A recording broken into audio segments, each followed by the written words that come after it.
How did you trick your entire high school? I was the quiet kid in high school.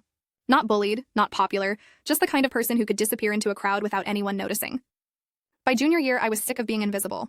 I didn't want to be prom king or the guy everyone admired. I just wanted to prove I existed. So, as a joke, I decided to run for class president. It was a tradition that the popular kids won. Every year, someone with a perfect smile, varsity jacket, and a campaign manager would dominate the ballot. I figured I had zero chance, so why not have some fun with it? I started with a few posters. Nothing serious, just handwritten signs that said things like chocolate milk fountains in every hallway, mandatory nap time after lunch, school uniforms outlawed unless they're superhero capes. I fully expected them to be torn down or ignored, but people started noticing. I'd get random nods in the hall. Someone slipped a Jacob for President chant into the lunchroom one day.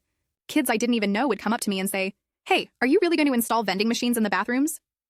At first, I laughed it off, but then Blake, the actual fronter runner and poster boy of the student council, took notice. During one of his campaign speeches in the gym, he threw shade. Jacob can't even talk to girls. How's he going to talk to the principal? People booed. That's when it got real. I leaned in hard. I started wearing a suit to school every day. Okay, not a real suit.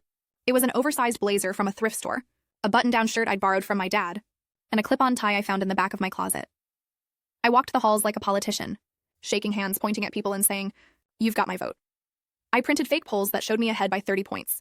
I slid them into lockers like they were confidential reports. I gave cryptic one-liners in the hallway like, "Change is coming and Blake's afraid of the truth." Rumors started flying. Someone said I had the AV club on my payroll. Another claimed I had dirt on Blake's disciplinary record. I said nothing. I didn't need to. Then came the final day before the election. I convinced the AV club to let me hijack the morning announcements. I stood in the media room, heart pounding, and delivered a 2-minute speech that made absolutely no sense, but sounded inspirational anyway. "The establishment doesn't want me to win," I said. "But this isn't about popularity. It's about freedom. About vending machines that dispense confidence, about justice and naps." I played dramatic orchestral music underneath it. The bell rang 2 minutes late because no one could stop laughing. Election day came, and I walked in like a man on a mission. People high-fived me, even a few teachers gave me a thumbs up. Then came the results. I won by a landslide. I didn't just beat Blake, I destroyed him. He looked like someone had canceled summer break. But here's the kicker.